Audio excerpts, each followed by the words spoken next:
నా కొడుకు విడాకులెందుకు కోరతాడు? మరి మీ కోడలు న్యాయం చేయాలని పోరాటం చేస్తూ రోడ్డెందుకెక్కింది?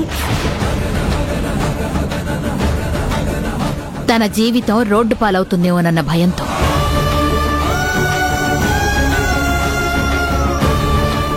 ఎస్, విడాకులైతే తను ఎలా బ్రతుకుతుంది? సంపాదన లేదు, ఉండడానికి ఇల్లు లేదు, తోడుగా తల్లిదండ్రులు గాని ఇంకెవ్వరూ గాని లేరు. అందుకే మీడియాని, మహిళా సంఘాల్ని అడ్డం పెట్టుకుని నన్ను అవమానించి పరువు తీస్తే ఈ ఇంట్లోకి రావచ్చు, ఏ కష్టం లేకుండా లగ్జూరియస్ లైఫ్ అనుభవించొచ్చు అని తెలివిగా ఇదంతా ప్లాన్ చేసింది.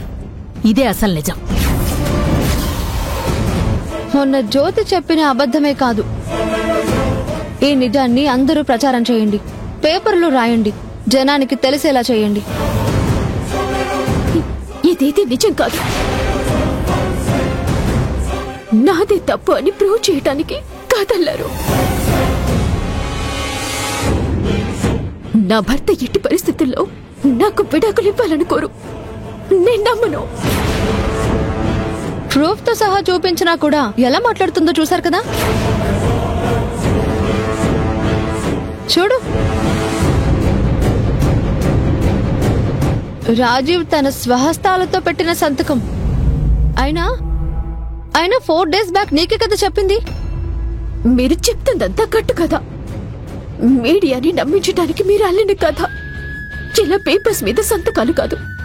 4 రోజుల ముందు అని మీరు మీడియాని నమ్మించే ప్రయత్నం చేయటం కాదు. దొరబాబుని నా ముందుకొచ్చి విడాకులు కావాలని చెప్పమనండి. మీడియా సాక్షిగా ఇప్పుడే రాజీవ్ నీకు చెప్తాడు.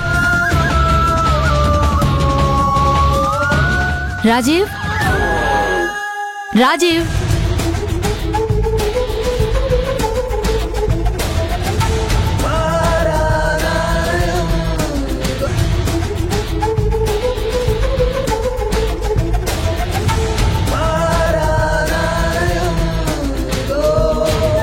ఏంటమ్మా?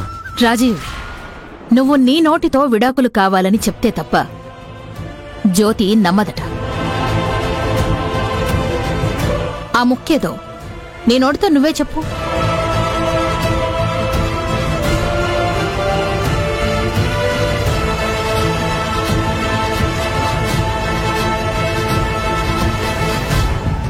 జ్యోతి మాధవిల అత్తాకోడలి కథ కొత్త మలుపు తిరిగింది. 4 రోజుల క్రితమే తన కొడుకు విడాకులడగడంతో జ్యోతి నాటకాలు మొదలుపెట్టిందని డివోర్స్ పేపర్స్ సాక్షిగా మాధవి గారు ఆరోపిస్తున్నారు.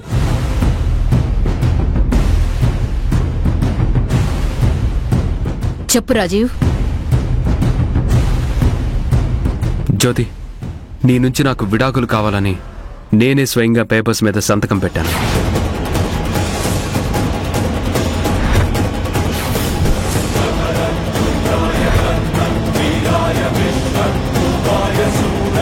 దొరబాబు, మాటగా చెప్పేయటం కాదు, నా కళ్ళలోకి చూసి విడాకులు కావాలని మనసుతో చెప్పండి. అప్పుడే ఎవరి ప్రమేయం లేకుండా విడాకుల కోసం మీరే స్వయంగా సంతకం పెట్టారని నమ్ముతాను.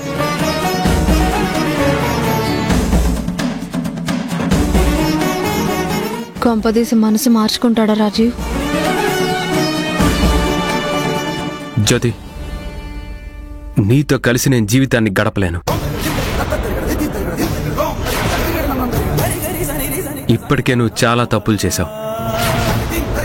నీతో కలిసి ఉండడం కరెక్ట్ కాదని నాకు అనిపించింది. అందుకే నీ నుంచి విడాకులు కోరుతూ పేపర్స్లో కూడా సంతకం పెట్టాను.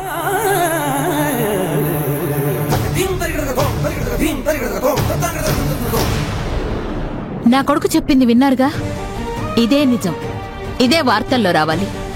సరే మేడం, ఇంకా మీరు బయలుదేరొచ్చు. Thank you madam.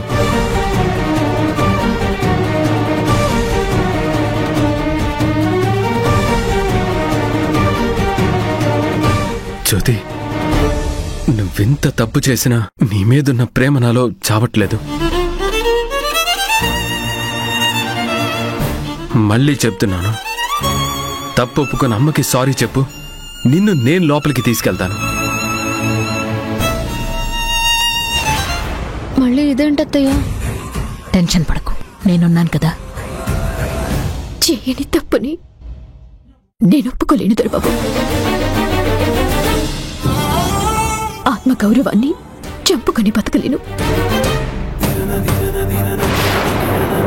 సరేగాని ఇంకా నీ డ్రామాకి తెరదించి బయలుదేరు, లేదంటే పోలీసుల్ని పిలవాల్సి వస్తుంది.